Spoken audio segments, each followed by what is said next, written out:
Bonjour à toutes et tous, vous écoutez Dans la Tech, le podcast où on partage ce qui nous fait vibrer ou pas dans le dev, le cloud et le DevOps.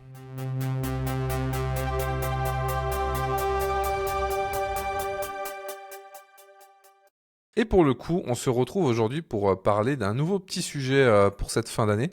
Et pour parler de ce sujet, je vais accueillir mes co-animateurs préférés. Donc Mathieu, comment tu vas aujourd'hui? Comme d'habitude, hein. Est-ce qu'on a déjà dit que ça allait mal? Donc ça va super. Et toi Thomas, ça va comment? Bah moi ça va, écoute, un jour il faudrait peut-être effectivement qu'on dise que ça aille mal, mais même pour le coup non, ça va plutôt bien. Un peu fraîchement, mais bon, bah, comme je le disais un peu en pré-live, ma chaudière a été réparée, donc je suis heureux. Et toi, Maxence, du coup, comment tu vas? Et ben moi je vais mal, j'avance pas assez vite sur Factorio. Ça fait plusieurs semaines que l'extension la nouvelle est sortie et j'en suis encore pas arrivé sur une des autres planètes. Donc c'est une catastrophe. On fera un épisode sur Factorio un jour, on fera un épisode hors sujet où ce sera un peu n'importe quoi les sujets. Mais du coup, j'espère que cet hiver, tu auras le temps d'avancer un peu dessus. Et je parlais du coup d'un petit sujet pour se réchauffer. Et ce sujet, c'est pas n'importe lequel, c'est un sujet qu'on a déjà un peu vaguement abordé, mais sur lequel on va se concentrer cette fois-ci. C'est tout simplement le GitOps. Alors, pour expliquer ce qu'est le GitOps, je vais essayer de faire une définition assez succincte et je vais vous laisser compléter. Je dirais que c'est le fait de refléter l'entièreté de l'état applicatif et de l'infrastructure dans un repository de préférence Git. Et du coup, bah, pour modifier l'infrastructure, on passe forcément par Git, on va plus rien faire à la main. Et derrière, il va y avoir des automatismes qui vont permettre d'appliquer ça. J'essaie de volontairement rester généraliste. Est-ce que vous rajouterez quelque chose à cette définition? Mathieu, toi, par exemple, tu rajouterais quelque chose? Non, non, je pense que ça a tout dit, hein. Le fait de passer par Git pour l'ensemble des opérations enfin, pour encoder l'infra de manière générale, c'est un peu la définition qu'on voit partout. Après, on pourra peut-être développer pendant le podcast. Je sais pas, Maxence, toi, si tu veux rajouter quelque chose. À part que j'ai un avis tranché sur le sujet, non. Alors, on est pressé d'entendre ton avis. Dis-nous tout. Ouais, euh, ouais, globalement j'ai beaucoup de mal à voir l'intérêt complet du GitOps. Surtout quand on commence à avoir plein de personnes mélangées dessus. Enfin, je trouve que ça devient vite, c'est un peu comme débugger des CI/CD sur GitHub, quoi. Tu te retrouves juste à faire fixe un, fixe un, fixe un sur 43 millions de commits, parce qu'en fait, t'essayes et t'as pas le choix que de push, attendre que quelque chose se passe, que Flux ou Argo détecte le change et se lance. Et je trouve ça souvent pas très efficace, en fait, quand tu cherches à avancer un peu rapidement ou quoi. Même si j'aime beaucoup après la suite, une fois que c'est live, une fois que ça tourne, bah voilà, les gens ils ont une petite PR à faire, ils changent la version ou l'image et hop, c'est parti. Mais je trouve que dans la plupart des cas, c'est pas vrai en fait. Et on Donc doit beaucoup se prendre la tête. tu es un ClickOps? Non, je suis entre les deux. Mais, Ouais, fallait que je la sorte.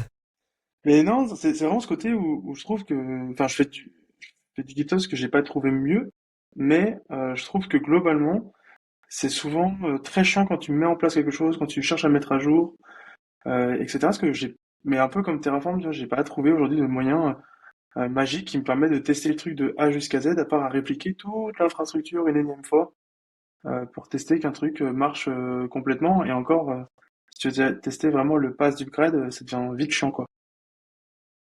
Ouais, pour le coup, je suis d'accord avec toi que ça c'est chiant. Le fait quand tu testes, bah, c'est pareil pour la CI/CD, hein, quand c'est soumis à CI/CD, tu dois relancer, on va dire, toutes les choses à la main, non pas à la main, mais en faisant tout le circuit commit, etc. Ça peut être chiant. Après, comme tu le dis, je pense que c'est un mal pour un bien. Je pense que dans beaucoup de cas, c'est quand même, on va dire aujourd'hui, limite nécessaire comme un infra as code, comme plein de choses. Même si l'infrascodeur en fait partie. Mais dans le sens où je préfère avoir une infrastructure à full GitOps, full IAC, qu'une infrastructure à la main et qui soit documentée en reprise. Parce que derrière, je vais pouvoir un peu me rebaser sur des choses. Après, le gros problème du GitOps, etc., c'est toujours quand on n'a pas forcément le contexte des personnes, etc. Il y a souvent des mauvaises surprises aussi, de choses qui ont été faites à la main ou qui ne sont pas tracées, ou des ressources cubes qui ont été créées on va dire à l'arrache et qui sont pas synchro, des choses comme ça. Et ça, pour moi, c'est le pire. C'est d'être toujours dans cette incertitude de est-ce que tout est dans le GitOps ou est-ce que ils ont commencé comme ça, puis ils sont tombés dans le cas que tu disais, Maxence, où il fallait repush, refaire tout, et ils se sont dit bon, on va tester à la main, puis au final ils l'ont jamais retransféré. Et ça, c'est toujours un peu ma crainte, surtout quand j'arrive sur un dossier ou quand je reprends un dossier. Ouais, bah c'est vrai que moi, ça me semble un peu indispensable le GitOps aussi, mais même si on a des cas que j'aimerais bien, enfin que je décrirai un peu après, où on n'a pas de GitOps pour le coup, où on fait un peu différemment pour des trucs un peu à la marge. Enfin, je suis d'accord avec Maxence, il y a énormément de choses dans le monde de l'infrastructure. Enfin, ici, on est des gens qui viennent, qui travaillent majoritairement sur de l'infra, qu'on peut pas tester avant de déployer pour de vrai. Ça, c'est un fait. Et même Terraform, en fait, par exemple, bah, un plan, il peut très bien marcher. Un apply ne pas passer, c'est très commun sur Amazon, sur AWS. Voilà, ça arrive très souvent, en fait, en réalité. Kubernetes, c'est un classique aussi d'avoir un truc qui passe et finalement vous êtes bloqué à cause d'un Kyverno ou un truc comme ça. Alors on peut mettre du Kyverno dans la CI aussi, c'est ce qu'on fait aussi. Mais bon, enfin, à chaque fois il faut itérer, voilà, pour trouver comment pouvoir tester en effet sur chaque merge request, sur chaque commit, ce qui va se passer vraiment en prod. Mais parfois c'est très compliqué. Mais c'est un mal comme un bien, enfin. C'est un mal pour un bien, désolé. Comme tu as dit, Thomas, parce que sans GitOps, je pense que ça serait vraiment YOLOOps. En réalité, ça serait le bordel. Euh, et enfin, ouais, c'est un peu indispensable à cause de ça. Vraiment, je suis d'accord sur la partie run, mais, euh, mais pour moi, ça efface pas, et c'est pour ça que je n'aime pas ça. Ça efface pas le parti build qui est juste, bah, on l'a tous dit, hein, un enfer. Ok, il y a pas, peut-être pas mieux aujourd'hui, mais c'est comme Terraform, quoi. Il y a peut-être pas mieux aujourd'hui, mais je rêve toujours de mieux, tu vois.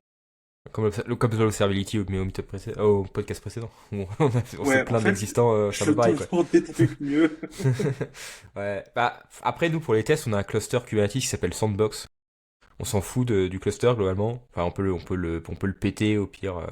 Voilà, on s'en fiche un peu. On peut même le reconstruire si besoin.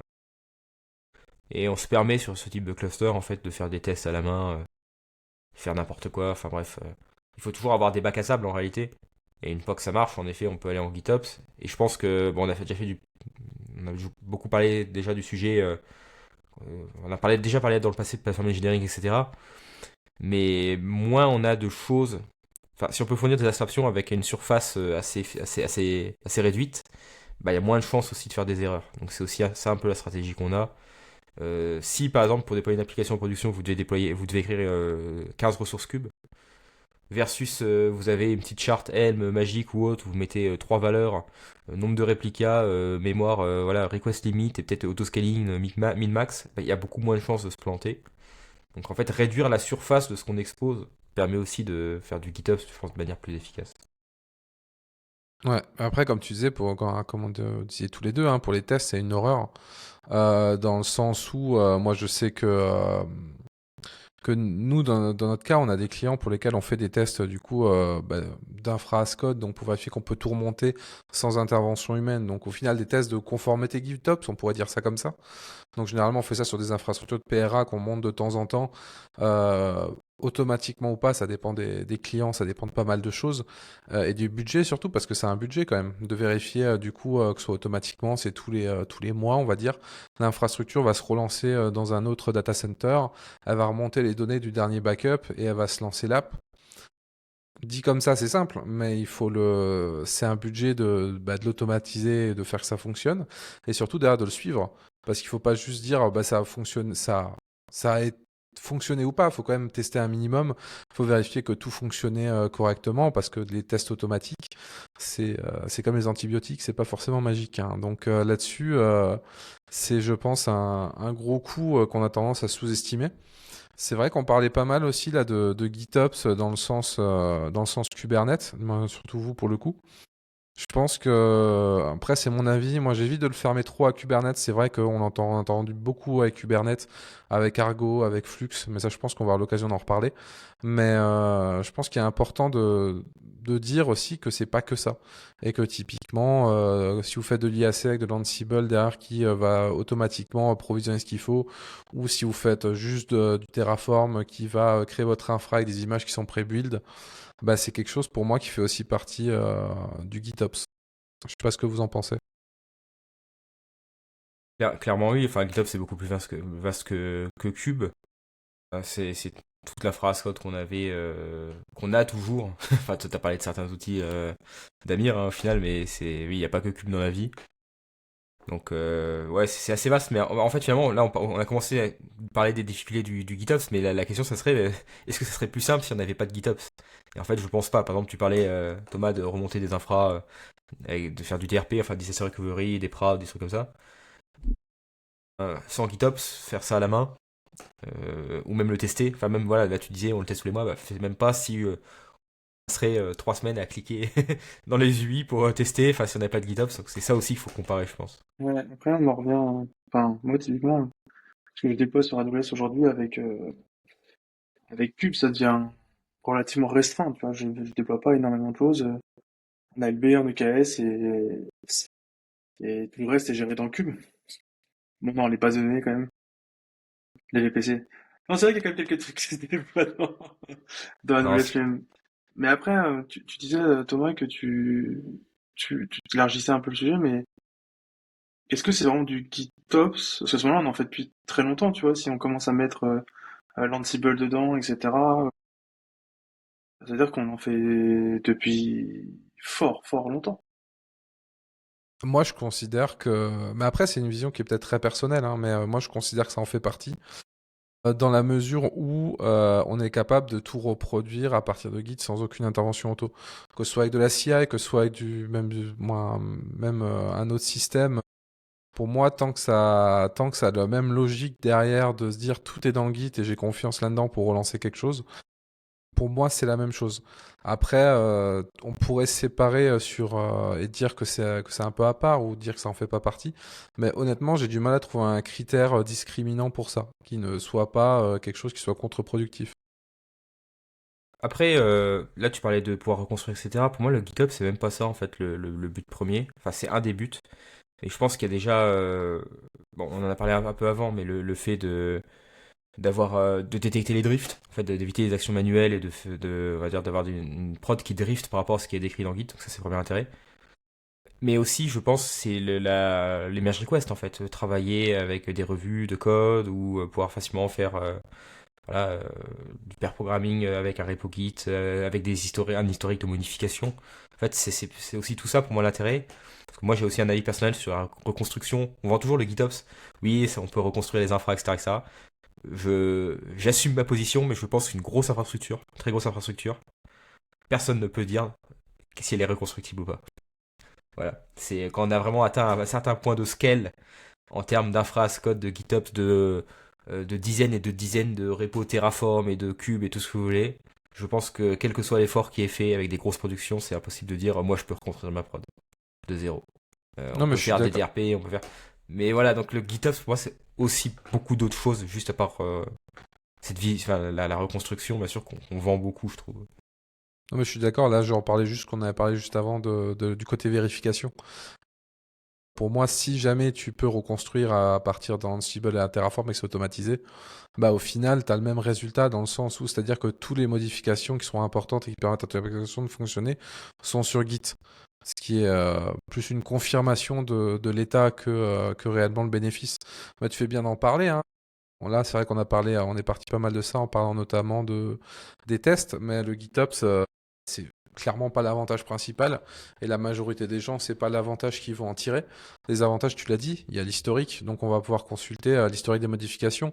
Si vous faites les choses bien, vous allez avoir dans les merge requests et les choses là, bah, des échanges qui ont permis de statuer sur pourquoi on a fait ça, etc. Ou des références à des tickets ou à d'autres choses qui peuvent expliquer des décisions qui sont moins techniques ou qui sont, on va dire, plus abstraites. Et il y a aussi, du coup, on va dire la partie traçage. Moi, je sais que ça nous arrive souvent de voir de travailler sur quelque chose, voir, se dire, tiens, ce code-là, pourquoi l'infra était paramétrée comme ça, etc. Bah, tu as automatiquement le petit blame. Moi, dans l'IDE, j'ai le petit blame avec le nom de la personne. Bah, des fois, ça va plus vite de la pinguer, de la déranger s'il manque des infos, lui demander du contexte. Et ça, c'est quelque chose qui, je trouve, est aussi super intéressant. Je sais pas si vous avez d'autres points là-dessus qui vous paraissent intéressants, on va dire, au niveau du GitOps. Bah, clairement, je pense que oui, ça facilite la collaboration, de retrouver les infos, t'as moins d'infos qui se perdent, etc. Ça, c'est indéniable. C'est clairement indéniable. Ouais, et puis, ouais, bah, ça, enfin, franchement, pour moi, c'est vraiment le point, vraiment un des, mais on a déjà tout dit, en fait, j'ai l'impression, en fait, sur vraiment de pourquoi le GitOps, hein, les tests, la CI, les revues, l'historique, pouvoir reconstruire, enfin, d'une certaine manière, bon, pour réappliquer, détecter les drifts, c'est, euh, c'est tout l'intérêt. Par contre, on pourra peut-être discuter de quand est-ce qu'on ne fait pas de GitOps. Je suis sûr que vous avez Vas-y. des cas. Je commence avec un cas, un vrai cas. Vas-y. Bah, une fois, on avait un service qui utilisait MongoDB, un service tiers, hein, pas qu'on développait pas en interne. Et on utilisait MongoDB Atlas, donc c'est l'offre SaaS de Mongo. Il fallait juste une base Mongo, hein, avec un réplica peut-être, enfin je sais plus comment ça marche, hein, peut-être un failover, etc., etc. Bah, leur produit marche tellement bien et l'interface est tellement intuitive. Alors, je suis pas un énorme fan de Mongo, le produit, genre la base de données, mais alors Mongo Atlas en termes d'UX, c'est une leçon à comment. Enfin, c'est un truc qu'il faudrait vendre dans les écoles où on forme les gens à faire du cloud, je sais pas. Bon, ils devraient aller chez des cloud providers pour montrer c'est quoi une interface avec une bonne UX. C'est magique. C'est vraiment dans le clicodrome, vous faites tout en 2 secondes. Et c'était tellement efficace qu'en fait, on n'a jamais backport dans Terraform en fait. C'était un truc, on l'a fait 2 fois, on a oublié la DB et puis voilà, le truc qui se monte à jour tout seul ou bien on clique sur un bouton de temps en temps pour la monter à jour. Bah là, il y avait zéro intérêt à faire du GitOps en fait. Au pire, si on perdait la DB, je l'ai déjà fait, ça se reconstruisait mais vraiment en 5 minutes, même pas 2 minutes en clic-clic. Enfin, c'était tellement simple. Voilà, donc c'est un cas en fait où je me des fois l'investissement vaut pas vraiment le coup. Ouais, après, sur Atlas, t'es aussi beaucoup plus limité sur le nombre d'objets que tu peux créer. Enfin, même si je peux l'avoir déjà fait avec Terraform, enfin, globalement, on parle de 3 objets, 5 objets grand max. Donc, en C'est ça. clic, ça va très vite, quoi. Mais, Tout ce que je disais au début avec la surface qui est exposée en fait, le nombre d'options, etc. non, mais clairement. Donc je sais pas si vous avez d'autres cas où vous faites pas de GitOps, parce que j'ai un autre cas aussi en tête. Je vais pas dire tout de suite, je pense. Je vais vous laisser parler un peu. Là, comme ça, moi, j'ai pas spécialement de cas où on n'en fait pas du tout. Autre que historique ou des manques de possibilités d'investissement. Donc, oui, j'ai tout dans le Git aujourd'hui. Je pense que les seuls trucs que j'ai pas dans le Git, c'est la partie Dataport Grafana, que je backup pas du tout, en fait. Bah tu Euh, backport peut-être ton Grafana quand même, non? oui, oui, voilà. Il y a pas Voilà, de... donc t'as le backup dans la DB Grafana. Ouais, c'est ça. Mais j'ai pas de... Si demain je dois remonter un autre Grafana, faut que je me les tape tous à faire copier, coller Vision, importer Vision, et voilà. Y a rien qui... y a pas une source de vérité unique, quoi. Non, mais de toute façon, je connais personne qui fait du GitOps à Grafana en réalité. On n'en fait pas non plus. Tous les trucs JSONet et tout, c'est de la merde. Voilà. Mais ça pourra faire le sujet Ah, d'un mais podcast. nous, on a un outil maison pour gérer ça et du coup, on les a en template JSON et derrière, on a un outil de mémoire, il est en Python, qui permet de les mettre à jour et de les déployer sur tous nos clients et tous nos projets qu'ils utilisent. Nous, on a un cas en fait, on n'a pas de GitOps. On permet aux développeurs des équipes, il va y avoir un système de permission, donc c'est seulement certaines équipes. Et voilà, on a des devs qui ont besoin de créer des réplicas à la demande. Je crois qu'on a déjà parlé dans un podcast. Ils créent des réplicas de base de données. Donc il y a vraiment la base de données de prod. Et ils créent un réplica en lançant une commande dans la CLI, mais c'est vraiment create read replica avec le nom de la DB source et le nom de la destination. Enfin, le suffixe, ça va automatiquement générer le nom, etc. La DB se génère dans l'environnement de prod avec tous les bons paramètres de configuration réseau, security group, tag. Et nous, on met des tags pour dire que c'est des instances à la demande, etc. Et ensuite, les applications peuvent cibler cette DB via une URL. En fait, on s'en sert pour faire de la réindexation de données entre des bases de données SQL et de l'Elasticsearch en fait, pour du moteur de recherche. Donc on crée le réplica à la demande, on fait une réindexation, on supprime à la fin. Bah ça, pour ce genre de ressources, on va dire temporaires, on passe pas en GitOps, on fait pas de GitOps, c'est vraiment créé dans Amazon comme ça. Par contre, comme je l'ai dit, la ressource est taguée. Et on crée vraiment qu'une ressource, la base RDS. Il n'y a pas les VPC, etc. C'est déjà pré-créé. Tout ça, c'est des ressources, même les rôles IAM, c'est des trucs de la base originelle. Parce que c'est vraiment un read réplica. Et nous, on la tag, on a des alertes en fait. Si le réplica est pas supprimé, ça lève une alerte à l'équipe en lui disant ouais, t'as créé ton truc il y a 2 jours là, peut-être que tu supprimes. Enfin, voilà, on a un peu une logique comme ça en fait d'auto-détection du problème. Mais on s'est jamais dit en fait on va le mettre en GitOps parce que ça marche très bien. C'est juste une ressource temporaire, elle a pas besoin d'être son cycle de vie est très court. Et je trouve pour ce type de ressource avec des cycles de vie courts, bah pas faire de GitOps c'est pas mal en fait. Parce que de toute façon la ressource elle est créée et supprimée un peu plus tard. Pourquoi s'embêter avec Git? Ouais, non, mais je suis d'accord, ça peut alourdir surtout l'historique quand tu recherches quelque chose, quoi, donc c'est pas Ouais. forcément le but recherché. Et j'ai un autre exemple, tu m'as donné l'idée, tu vois, d'un autre exemple pourtant tout bête, mais qui me semble intéressant. On a des cas, on a des clients qui ont surtout un client qui a des besoins de pouvoir tester des features full, c'est-à-dire des environnements éphémères tout simplement, pour donner une URL juste aux personnes du métier et dire est-ce que la feature correspond bien à ce que tu recherchais, etc. Et cette partie-là, ça crée, on va dire, d'environnement dans Kubernetes. Donc du coup, ça va créer des ressources avec un label spécifique, un ingress, etc., créer le certificat, rajouter l'os et tout ce qui va bien. Cette partie-là, typiquement, elle n'est pas sur... nous, on utilise Flux pour le GitHub sur Cube. Cette partie-là, c'est du YAML qui est dans le pipeline, dans le projet dans le projet du client. Et du coup, c'est un cube apply et un cube delete de tous les projets qui ont ce label. Et on n'a pas de problème, comme tu disais, le problème du cleanup. Nous, le cleanup, du coup, il est auto sur le même label périodiquement. Donc, tous les projets qui sont plus vieux que X temps, ils sont supprimés toutes les semaines automatiquement pour éviter de surcharger les choses. Mais dans ce cas-là, ça simplifie quand même beaucoup les choses. Et c'est pas quelque chose de critique dans le sens où on peut se permettre de le perdre, on peut permettre de se dire s'il y a un bug ou un problème que c'est pas grave et que c'est pas un souci en soi. Donc ça me paraît pas forcément problématique et typiquement pour tout ce qui va être accès aux données et tout ça, dans le sens où on pourrait se dire tiens, est-ce qu'il y a une personne qui a lancé un environnement pour accéder à des données? C'est des environnements isolés avec un set de données où il n'y a aucune info client, c'est des données totalement bullshit si j'ose dire qui sont générées par un script. Donc même pas à partir de données anonymisées, hein, c'est vraiment des données inventées. Donc dans les cas-là, il n'y a pas vraiment d'intérêt à part alourdir le process pour le coup. Ouais, mais surtout qu'en plus, un des problèmes du GitOps, c'est qu'en fait, il faut déjà avoir accès au dépôt Git. Nous, on a du tooling pour initialiser des microservices. Et donc, initialiser un microservice, ça demande un commit dans un dépôt Terraform pour les bases de données, un commit dans le dépôt Terraform avec les buckets S3, un commit dans le dépôt Terraform pour créer le projet dans GitLab, c'est-à-dire où il y aura le code, etc., etc. Déjà, c'est pénible à faire. De plus, c'est des repos infra assez sensibles, on n'a pas vraiment envie de donner les permissions à la terre entière d'aller commit dedans. Enfin voilà, il y a des fois, on essaye, hein. Moi je suis plutôt dans le sens où tout le monde a le droit de commit partout, mais bon voilà.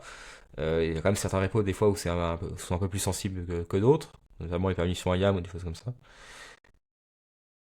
Nous on commence à faire de plus en plus d'API, donc qui ont un coût de maintenance assez important, qui font des commits pour nous dans des dépôts en fait, pour pouvoir exposer des API devant des dépôts Git, pour continuer de faire du GitOps, mais sans que les gens aient forcément à faire des pavés dans Git, utiliser du Terraform alors que tout le monde ne sait pas utiliser Terraform, etc., etc. Et donc c'est ça aussi la limite du GitOps en fait, c'est at scale on va dire, c'est que les gens construisent en fait ont besoin de construire des abstractions au-dessus de Git en fait pour fournir des fonctionnalités, pour commit dans des dépôts sans faire du Git commit. Enfin moi c'est ce que je me rends compte en fait en réalité aujourd'hui. Mais ça marche en réalité et c'est bien de le faire, je pense qu'il faut quand même avoir un state, etc. Enfin moi je suis plutôt convaincu. Voilà, je suis content de faire du GitOps en réalité, mais c'est pas simple en fait avec tes grosses infra, avec beaucoup de gens, beaucoup d'équipes, quand on commence un peu à segmenter. Je parlais de grosses infra, etc. Mais en soi, pour le GitHub, on n'a pas parlé d'un truc, c'est des secrets. Parce que les fichiers de config, etc., c'est blindé de secrets. Vous gérez ça comment aujourd'hui? Ouais, mais Thomas, je te laisse commencer. Nous, on a un cas un peu particulier, j'ose dire, parce qu'on a on a beaucoup de clients, on a plus de 30, 40 clients. Donc, on a des clients, c'est des solutions, on va dire, qui sont pas standards. Moi, je veux dire qu'on n'impose pas.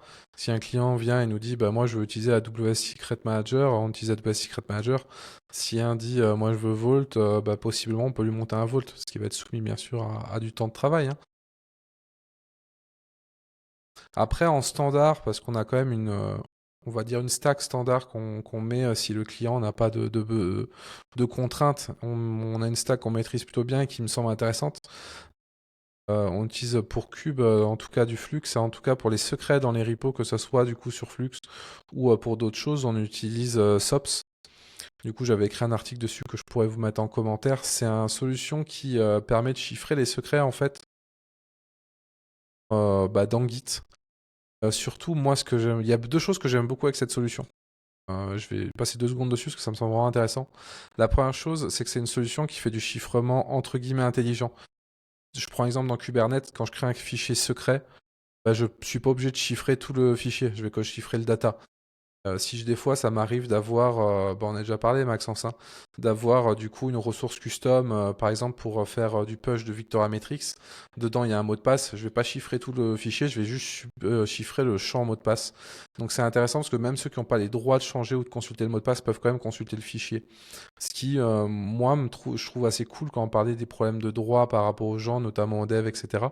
Ça me semble pas mal. Et le deuxième aspect que j'aime beaucoup et qui est un peu il y a des pour et il y a des contre, mais moi j'aime bien, c'est que c'est décentralisé. Je suis pas dépendant, on va dire, d'un Vault ou quelque chose qui est centralisé et qui, de un, pourrait tomber en panne ou de deux, pourrait avoir voilà, d'autres problèmes. D'un autre côté, du coup, quand je déchiffre quelque chose, il n'y a pas spécialement de log de telle personne l'a déchiffré. Ça, c'est un peu du coup le counterpoint sur ça. Puis autrement, voilà, comme je disais, on a de la WS Secret Manager, on a deux, trois choses dans le genre. Mais en majorité, moi en tout cas, c'est ce que je mets du coup SOPS. Et toi, du coup, Mathieu? Bah, nous, c'est tout dans Amazon, hein. Tout est dans Parameter Store, enfin System Manager, avec des secure strings. Ouais, on se base vraiment que là-dessus en réalité. Que ce soit pour les variables, pour le cube, donc avec l'external secret. En réalité, on utilise beaucoup d'external secret. Ou qui marche très bien d'ailleurs. J'adore cet opérateur. Ou pour les secrets des repos GitLab, où pareil, c'est intégré on intègre tout en fait avec Amazon. Donc c'est pas dans Git, c'est dans Amazon. Par contre, ce qui est bien avec Amazon, c'est que les secrets sont quand même versionnés. C'est-à-dire qu'en crée une nouvelle version, il y a, il y a une, c'est du versionning, on peut rollback entre guillemets à une version précédente ou des choses comme ça. Pour le coup, il y a de l'audit et de la gestion de permission. Voilà, ça marche assez bien.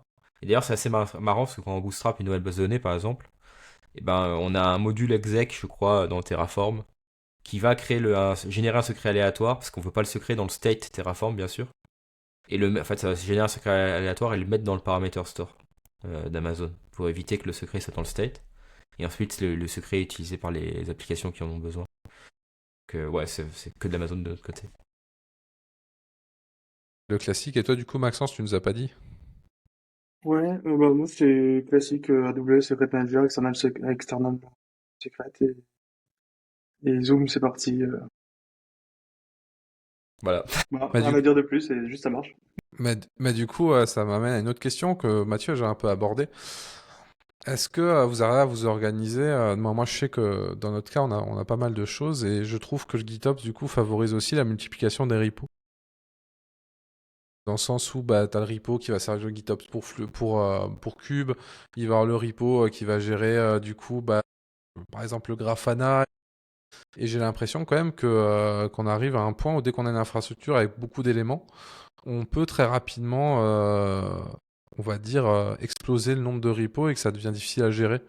Donc là-dessus, je sais pas si vous avez le même constat, entre guillemets. Je pense. Alors, la partie cube commence à réussir à faire un truc qui me plaît.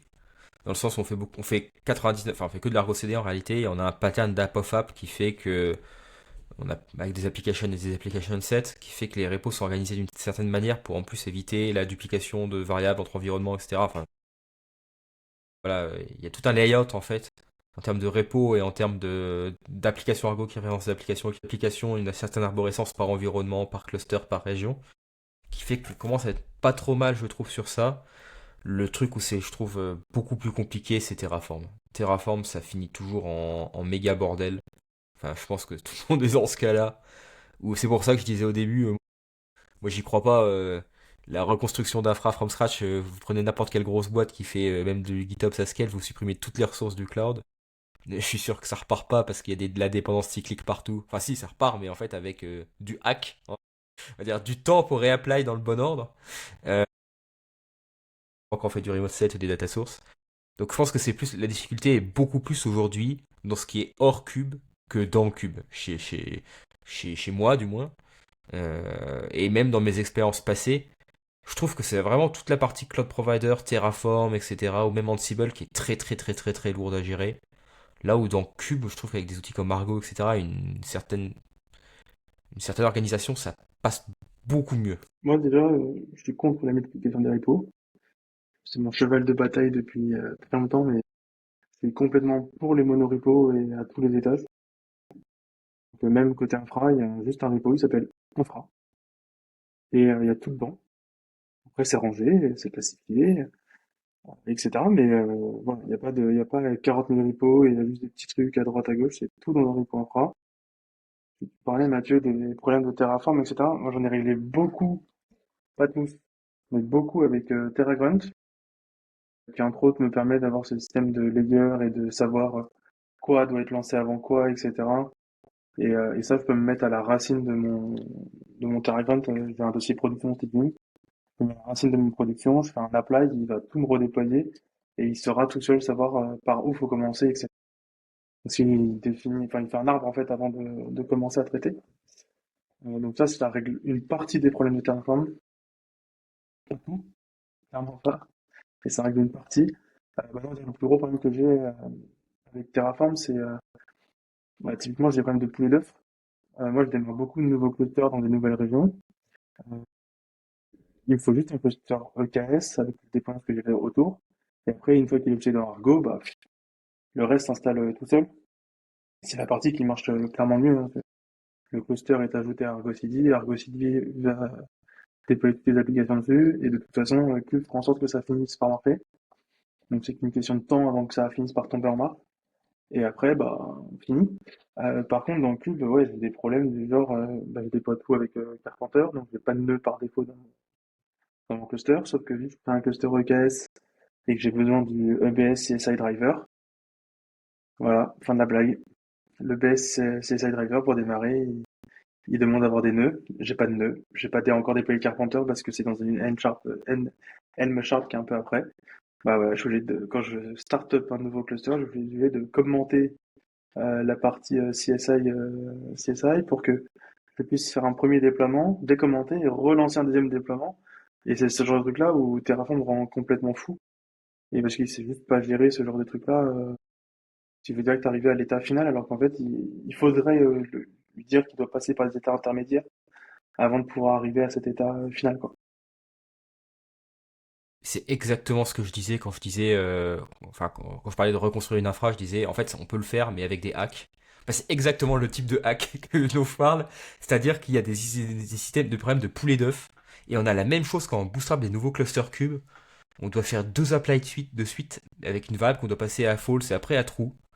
Je sais plus pourquoi. En plus, c'est moi qui crée le module, hein, donc parce que c'est à cause de trucs à la con comme ça, en effet, qui fait que Terraform il pige rien de il faut une dépendance mais qui arrive après, et donc il faut pré-créer un truc, mais il y a des même des bugs dans Terraform qui fait qu'il n'arrive pas à lier des ressources, donc on peut pas en fait les faire l'un après l'autre, même avec des dependents. Enfin, le bootstrap from scratch en fait est très compliqué à Terraform en effet. C'était vraiment mon point tout à l'heure quand je parlais de reconstruction.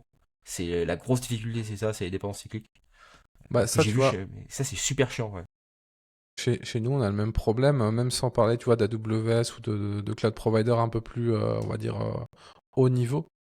Nous, on a le cas quand on fait des infrastructures entre guillemets classiques, donc à base de VM, même si en général on installe du cube dessus, bah, on va avoir ce qu'on appelle des VM de gateway ou de management, qui sont des VM globalement qui vont surtout servir à gérer le réseau et les accès, etc., vers l'extérieur et vers nos outils.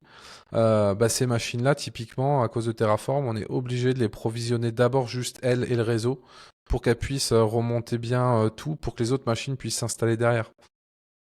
C'est pas que lié à Terraform, c'est aussi lié à notre outil de gestion d'infra derrière au niveau des OS.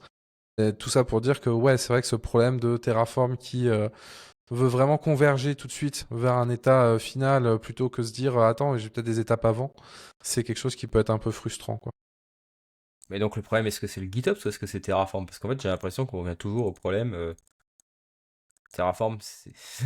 Le problème que parlait Thomas, je pense, est réglable. Enfin, faudrait le voir en détail, toi, mais est réglable avec un Terragrant, parce que justement, tu fais Terragrant a toute une logique de layer, et donc tu pourrais avoir ton premier layer qui serait ta gateway, et j'ai oublié l'autre VM que tu parlais, mais bon. Ton premier layer qui est vraiment ton indépendant. Une fois que ce layer est terminé, il passera seulement au layer suivant, ou au X layer suivant. En fait, t'es pas obligé de faire un 2 3, ça peut être un qui permet de déployer 2 3 4. Et une fois que 2 3 4 est déployé, ça débloque 5 6, tu vois, par exemple. Ouais, mais ce problème-là, du coup, on a voulu. Moi, j'avais pensé à le régler comme ça.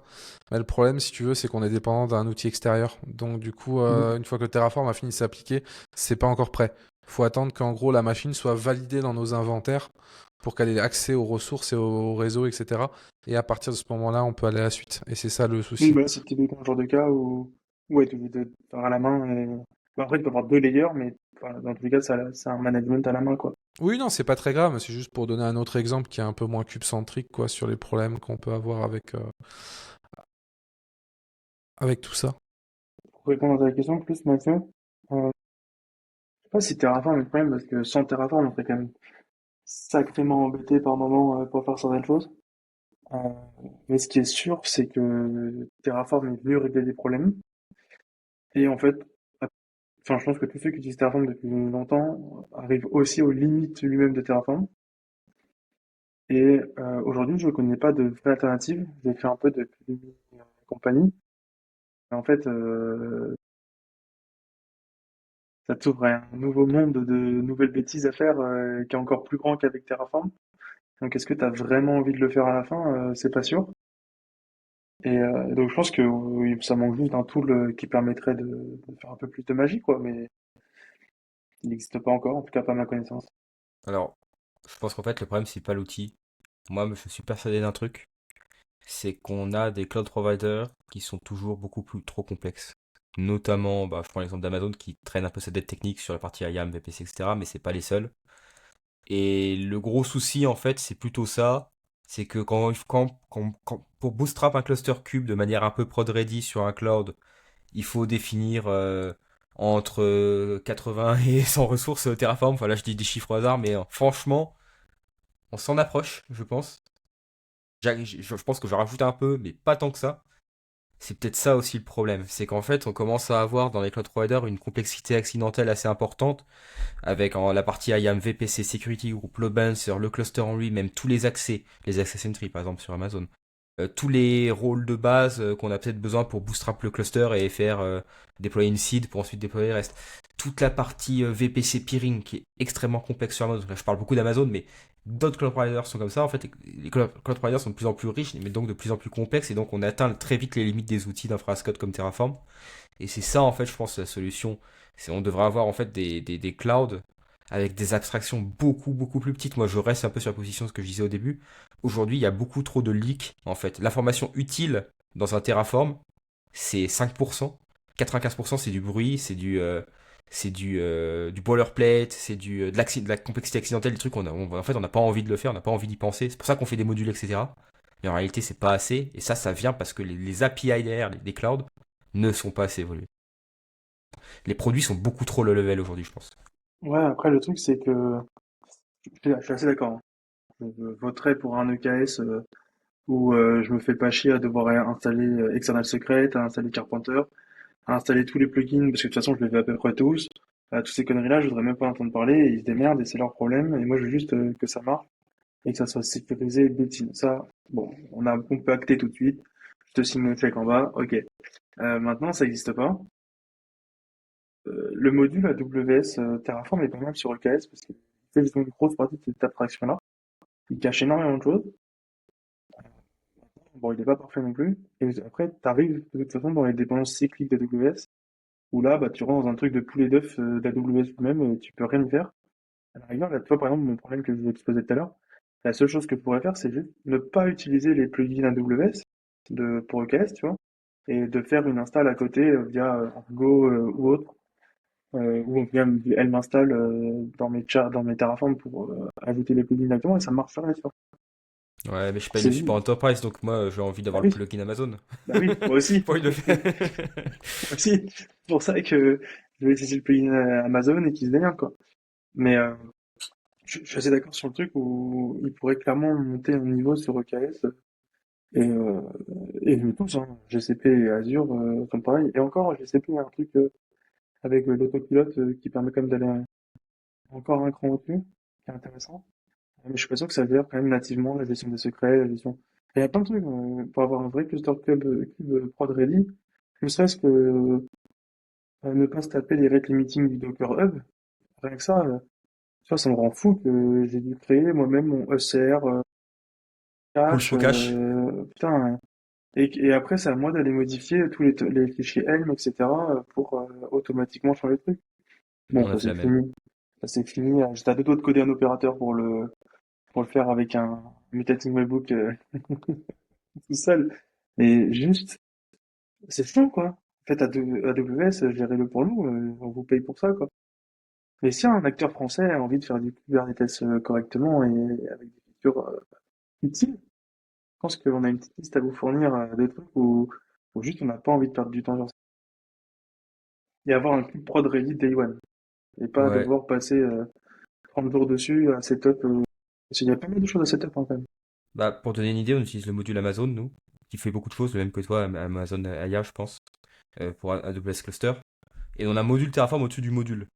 Tellement c'est le bordel. Et ce module-là fait quand même, au-dessus du module Amazon, qui est déjà d'une complexité monstre, hein, il fait 1200 lignes. Et là, je suis dessus. Hein. Donc, je vois vpc.ml, route table, IAM, node extra, IAM, c'est quoi? Les locals, load balancer, parce qu'on a des ALB et NLB standard, etc. Toutes les rôles, voilà, des target groups, des rôles, des clusters, enfin voilà, un peu des rôles, voilà, IAM, des data sources, tout un bordel du template parce qu'on override des confs core DNS, toute la conf des add-ons. Enfin bref, c'est ultra complexe. C'est ultra complexe. Ouais, et si on fait en plus au GitOps, je trouve que sur ça c'est horrible parce que quand toi, tu viens faire une PR sur un module Terraform ou quoi, qui commence à être un module encapsulé dans un module d'un module, enfin, tu t'en perds tellement il y a des niveaux de modules. Je suis même pas sûr que les gens ils lisent vraiment la modif, tu vois, qui a été faite dessus. Comme dans le dev, quand on clique, on se valide, ça avait l'air bien, Oh, alors qu'en fait le true false il change tout, tu vois. ouais, mais ça c'est vrai pour plein de choses, hein. Mais c'est ce qui rend, c'est ce qui crée des problèmes. Après, on va te dire, ouais, GitOps c'est pas bien. Oui, mais non, ça dépend. Ouais. Bah, c'est comme le problème du drift en soi, le nombre de fois où tu appliques quelque chose, tu te retrouves qu'il y a plein de drift. Une fois sur deux, les personnes elles font juste un yes pour le lancer directement ou elles font un. Ça m'arrive aussi quand il y a un truc urgent à passer, tu vois qu'elles font un target juste sur la ressource qu'elles veulent modifier, tu te retrouves avec toujours le drift qui est là. C'est quand même un gros problème. Ouais, c'est vrai. Après, bon, Maxence a quand même un point sur le fait que, pas que sur Terraform, mais de manière générale, quand il y a beaucoup de complexité dans quelque chose, les gens font moins gaffe. En fait, ils se disent, bon, la personne, elle doit connaître, ou bien, de toute façon, ça a l'air bon, mais en fait, ça a l'air bon, mais faut qu'il n'y a pas moyen. On revient sur l'histoire du test que tu disais au début, Maxence. Ça a l'air bon, mais en fait, il n'y a pas d'apply, donc ok, ça a l'air bon. Et comme on peut pas faire confiance au plan en réalité. En plus, un module, c'est encore différent parce que le module est, bah, pour le tester, il faut pouvoir importer la version du module. Enfin bref, c'est le bordel. C'est ça aussi. On revient sur le manque de test d'infra, vraiment sur la partie. Comment je développe un test unitaire dans du code, du développement logiciel, on a beaucoup plus confiance que dans l'infra en réalité. C'est pour ça que tu vois que Udemy, par exemple, m'intéressait beaucoup. De pouvoir me dire, bah vas-y, je fais du code, donc pouvoir le tester aussi. Et en fait, ce n'est que très oh, putain, partiellement vrai. Euh, et donc c'est ultra frustrant parce qu'au final tu te dis ça va me régler des problèmes et en fait ça t'en règle pas beaucoup et ça t'en ajoute plein de nouveaux que t'as pas envie d'avoir quoi. Ouais, c'est ce que j'allais dire, plus MI, ça ajoute pas mal d'autres soucis, quoi. Mais pour le coup, non, vous avez raison que là-dessus, bah après, c'est. Un jour, on fera peut-être un épisode sur Terraform, OpenTofu et l'avenir du truc, mais il y a un gros problème effectivement de complexité, et plus c'est complexe, plus on a tendance à soit appliquer un peu à l'arrache, soit à appliquer juste son changement et au final faire du cherry pick sur ce qu'on veut, et du coup se retrouver avec un système un peu bancal. Moi, j'aimerais bien votre avis sur un truc. Il y avait une entreprise, j'avais été, que je ne citerai pas, qui est une banque, qui avait un système que d'un côté j'aimais bien et d'un côté j'aimais pas, parce qu'il pouvait être un peu frustrant, mais d'un autre côté on n'avait jamais de problème de drift. C'était que globalement on n'avait juste pas accès en fait à la console ou à la clé AWS en écriture. On n'avait que des droits, on va dire, en lecture. Et quand on voulait appliquer quelque chose, il fallait forcément passer du coup par du Terraform, ou par on avait un autre système encore, mais c'était un système de genre de batch, on va dire, quand on devait faire des commandes admin. Mais en tout cas, dès qu'on devait faire quelque chose avec des droits d'écriture, on devait passer par les outils, on va dire, GitOps, on va dire ça gentiment, parce que bon, c'était pas non plus le plus à jour sur le GitOps, mais en tout cas la logique c'était ça. Et j'ai jamais arrivé à me décider avec moi-même si cette idée de se dire que par défaut en clic-clic t'as pas accès du tout en écriture est une bonne ou une mauvaise idée, parce que d'un côté je vois plein d'avantages dans le sens où bah, ça évite les drifts, ça permet d'être sûr que ça applique, etc., que ça passe les tests. Puis d'un autre côté, je me dis que ça a quand même pas mal de pans négatifs dans le fait de bah demain je dois faire un debug ou un incident, je peux activer un truc rapidement et le désactiver tout de suite. Moi perso, je suis toujours été un peu mitigé là-dessus. D'un côté j'aime bien, d'un côté j'aime pas, et je n'ai toujours pas résolu cette énigme. Donc je sais pas si un de vous a un avis tranché là-dessus, ou même quelqu'un en commentaire, hein, n'hésitez pas. Dans l'idée, je te dirais que j'aime bien, avec un petit astérix, même un double petit astérix. Euh, c'est que tu vois, tu prends le cas toi, des personnes en astreinte. Moi, en astreinte, s'il y a un gros problème, typiquement, il faut augmenter la taille de ton instance RDS ou je ne sais quoi. Je vais pas lancer le Terraform, en fait, je vais commencer par faire le grid à la main, et puis je ferai la modif dans le Terraform derrière, mais au moins comme ça, je suis sûr que, parce que si, il suffit que quelqu'un merge. Si c'est pas avec une CI qui a pas de déploiement d'autre ton Terraform, tu te retrouves avec une liste de change qui est énorme, alors que tu veux vite augmenter la taille d'une DB. Enfin, ça peut vite devenir un problème, tu vois. Donc, enfin, je pense que ça peut marcher à partir du moment où tu as des personnes très restreintes qui peuvent utiliser les comptes en écriture, enfin, la permission de faire de l'écriture, et seulement dans des cas spécifiques, genre astreinte, etc. Mais que tout ton run classique soit fait avec des comptes que en lecture et que tu dois tout faire par du Terraform, etc. Pourquoi pas, hein. Bon, vous avez tout dit, je pense, hein. La partie incident, pour ça, il faut toujours une porte de sortie. J'ai déjà vu des incidents où, enfin, pareil, j'ai dû réagir très vite via la console Amazon. Ça n'empêche pas d'avoir des protections pour éviter la suppression des ressources, hein. Il y a beaucoup de choses sur Amazon qui permettent de bloquer la suppression des ressources critiques. Je ne rentrerai pas dans le détail, mais voilà, même au niveau du compte. Mais enfin, donc moi je peux pas aller supprimer n'importe quoi, par exemple. Même moi en tant que utilisateur privilégié, on va dire. Mais des fois il faut faire des modifs rapides. Et moi j'ai déjà vu des cas où la CI était plantée. Donc là les Terraform plane, en fait c'est fini. En fait il n'y a plus de plane dans la CI, il n'y a plus d'apply. Donc dans tous les cas on peut plus passer par l'infra code. J'aime bien également finalement avoir accès à la console Amazon quand je poke des choses. Là je travaille en ce moment un peu avec quelques collègues sur Amazon Fault Injection Service. Donc c'est pour faire du chaos engineering avec via les outils Amazon, hein. C'est un produit Amazon qui permet vraiment d'injecter des comportements de chaos engineering sur des clusters cubes ou des bases RDS, simuler des failovers, simuler des pandas Z, etc., etc. Bah là je suis dans le clicodrome, hein. Je suis full clicodrome sur un compte de test pour comprendre l'outil, comprendre comment ça marche avec la doc en parallèle. Très important, c'est très important pour moi quand on POC de d'abord le faire à la main avant de vouloir le faire par code. Non, mais t'as tout dit. T'as dit que c'est sur un compte de test. Et je pense que l'exemple de Thomas, c'était sur la production. Par contre, en staging, en dev, etc., je vois aucun intérêt à aller bloquer les accès. Faites des clics et faites passer de temps en temps un clone nuke pour supprimer tout et vous recréer tout avec Terraform. Mais laissez vos devs et vos équipes infra pouvoir rejouer, surtout sur AWS. Il y a plein d'outils qui sont utilisables globalement enfin, sur l'interface. Je pense par exemple à l'outil qui sert à débugger les connexions réseau quand tu commences à faire du VPC peering, Transit Gateway, etc. Tu peux Ouais. vite te tromper et péter un câble au bout d'un moment, puis tu te souviens que ce tool-là existe, tu le lances et tu fais bah oui, mais bien sûr que tu as raison, je suis passé par là 22 fois, et je ne l'ai pas vu 22 fois. Et si t'es complètement privé de tes droits d'écriture, c'est chiant, quoi. Et s'il faut faire un podcast où on va trash talk le réseau Amazon, je suis volontaire direct, hein. J'ai plein de trucs, je peux troll pendant une demi-heure sans arrêter. On l'appellera peut-être pas aussi frontalement, mais un jour on pourra peut-être en parler. Du coup, il y a un autre point que j'aimerais bien aborder. Et puis après, si vous avez d'autres points, vous le dites, hein. Notamment avec le GitOps, il y a un aspect qu'on a vu vraiment exploser, je trouve, avec Cube, même s'il y avait Ansible Pool, etc. C'est cet aspect pool, en fait, se dire que on fait plus forcément de la CI dans le sens où on va faire les tests et ensuite, une fois que tous les tests sont passés, on va faire un apply de la configuration, un Terraform apply ou whatever. Mais on va avoir du coup un service qui va venir récupérer, on va dire, le repo du coup GitOps et qui va l'appliquer régulièrement, ce qui permet de faire de la réconciliation auto, ce qui est une bonne chose. Si jamais quelque chose a été fait à la main, ça va être écrasé quasiment instantanément, hein. Je prends l'exemple dans Flux. Si jamais vous avez un cluster avec Flux et que vous avez un déploiement et que dans le déploiement vous avez modifié le nombre de réplicas, c'est bien beau, mais Flux, dès qu'il va reclone le dépôt pour le réapply, il va supprimer du coup ce que vous avez fait, donc il va en faire de la remédiation en permanence. Donc ça, moi, ça me paraît intéressant, mais moi, il y a un truc qui m'emmerde un petit peu avec ça, et je sais pas comment vous l'adressez ou vous le gérez. C'est, on va dire, le retour d'état. Beaucoup de, j'ai beaucoup plus depuis qu'il y a du pool de difficultés à donner, à réduire la frustration des devs vis-à-vis du quand c'est totalement appliqué, quand le statut il est OK et surtout combien de temps je vais devoir attendre.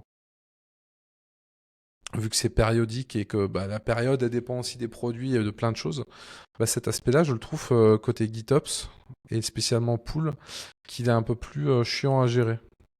Alors nous, on fait un truc tout con pour ça, pour les déploiements, c'est qu'on déploie, par exemple, sur l'environnement de staging, on utilise énormément Argo CD, et on lance depuis la CI un Argo CD AppSync et AppWait, donc pour attendre que le sync soit terminé et soit vert avant de passer sur ensuite le déploiement en production.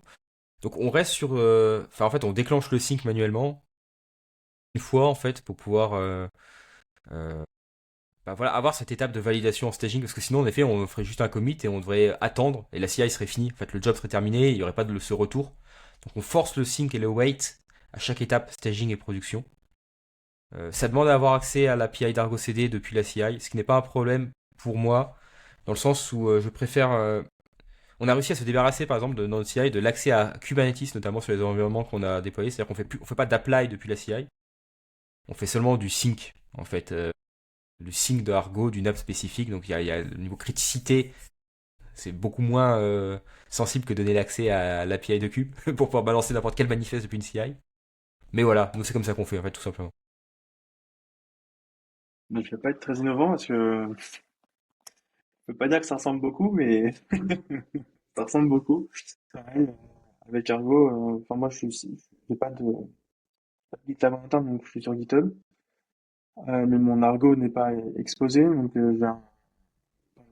les runners montent dans Tailscale directement.